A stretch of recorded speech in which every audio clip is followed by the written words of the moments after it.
tous, c'est Laurent, je suis très heureux de vous retrouver pour cette nouvelle vidéo. Alors en quelques minutes, cette vidéo va être consacrée au spatial, ça va nous changer un petit peu de la dernière vidéo, si vous ne l'avez pas vu d'ailleurs, allez faire un petit tour sur ma chaîne Lprod. On va s'intéresser surtout au vol numéro 9 du Starship, parce qu'on suit quand même l'actualité aussi du Starship sur Lprod. Ça a été long avant qu'il y ait ce 9e vol, bon, c'est vrai qu'il y a eu 2 échecs, le 7 et le 8.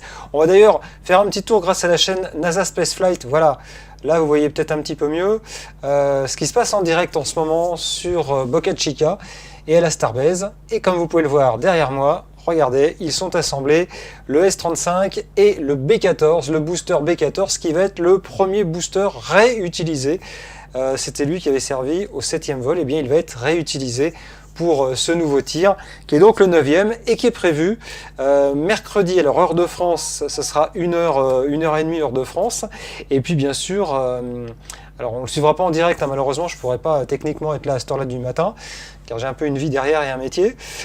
mais en revanche, voilà, je pense qu'on verra les images le lendemain. Je ferai un petit pas forcément un live, enfin peut-être un live, on verra. Peut-être un live entre mercredi soir et jeudi.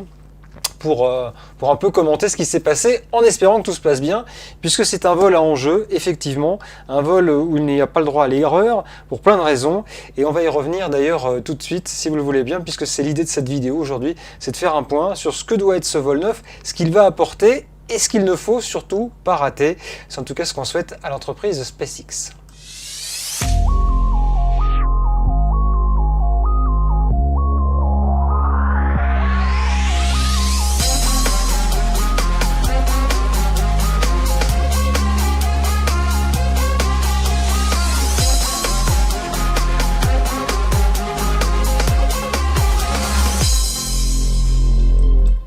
Beaucoup d'enjeux effectivement pour ce 9e vol du Starship. Déjà, ne pas revivre ce qui s'est passé avec le vol 7 et le vol 8. D'après l'entreprise SpaceX, les explosions qui ont eu lieu dans un premier temps, il y a eu l'effet Pogo, on en a beaucoup parlé, j'ai vu beaucoup de chaînes qui s'engouffraient dans cet effet Pogo. On n'avait jamais entendu parler de lui, mais d'un seul coup il est là partout. Effectivement, c'est-à-dire que c'est cet effet de vibration sur le vaisseau qui, à l'intérieur, provoque des fuites d'ergols et du coup des explosions et des moteurs qui lâchent.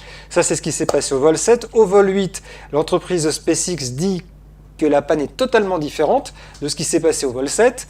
Donc on espère que cette fois-ci sur le vol 9, en tout cas toutes les précautions ont été prises pour que ce vol 9 ne refasse pas les mêmes erreurs que les 2 tirs précédents. Donc on maîtrise a priori les vibrations qui ont eu lieu sur les vols 7 en particulier, mais aussi quand même un petit peu sur le vol 8, pour que cette fois-ci on n'ait pas cette explosion qui avait engendré la disparition du S33 et du S34. Alors ça c'est la première chose.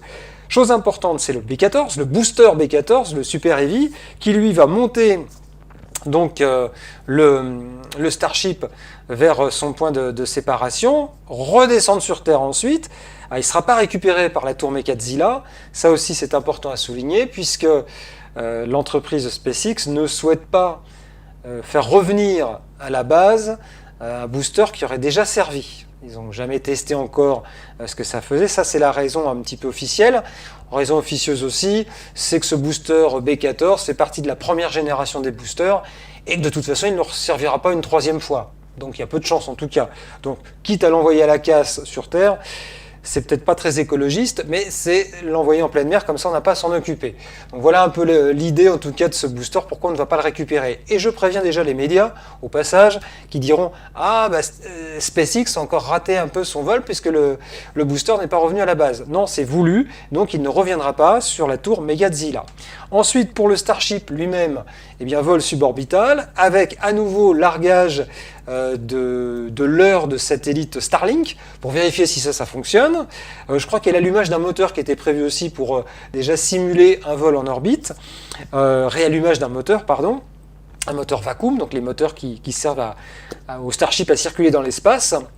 Et puis ensuite, autre opération importante, redescendre sur Terre, vérifier cette fois-ci que le nouveau bouclier thermique, en tout cas celui de la V2 du Starship, est beaucoup plus efficace que sur la V1. On avait vu certains Starships en redescendant sur Terre avaient tendance à à être abîmé en tout cas par la forte pression et la chaleur évidemment ressentie lors de la vibration avec l'espace. Donc voilà les principales missions de cette neuvième mission, de ce 9e vol du booster.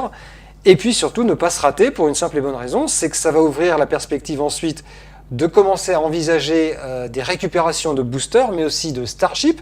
On sait que la tour numéro 2 sera certainement finie cet été, allez, juillet-août peut-être, et du coup, ça va aussi amener de nouvelles expériences à mener. Le ravitaillement d'Ergol en orbite, qui est primordial ensuite pour envoyer un Starship sur la Lune. Donc ça fait beaucoup de choses qui vont se suivre et qui vont découler évidemment de ce vol numéro 9 qui va donc être très suivi. Un évidemment par l'entreprise elle-même, mais aussi par la NASA qui compte beaucoup sur SpaceX pour son retour d'humains sur la Lune. On rappelle que Artemis 2, la mission Artemis 2, donc avec des humains autour de la Lune, ils vont faire juste un tour, hein. Je crois qu'ils étaient prévus qu'il reste plusieurs jours. Elle va être beaucoup plus courte la version 2 de ce deuxième vol du Starship, de la mission Artemis, puisque l'idée sera en fait d'arriver jusqu'en orbite lunaire et de revenir directement sur la Terre. Donc la version 3 d'Artemis, c'est des hommes qui se posent sur la Lune. On disait 2026, avec ce retard du projet Starship, ça pourrait être 2027, à moins que la NASA prenne le plan B, c'est-à-dire le projet de Jeff Bezos, qui n'était prévu que pour les missions Artemis 4 et Artemis 5, puisque là aussi Jeff Bezos, avec Blue Origin, a un atterrisseur qui a été choisi par la NASA, qui est donc le deuxième. Donc ça fait beaucoup de choses en tout cas qui sont importantes pour ce vol numéro 9 du Starship.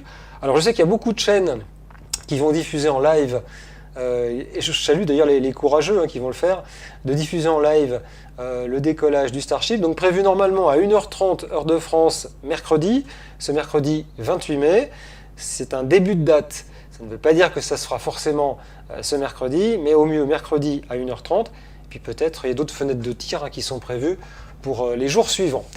En tout cas, on va souhaiter bonne chance au Starship, on va suivre ça de près. Si vous avez aimé cette vidéo, vous n'hésitez pas, vous mettez quelques pouces vers le haut.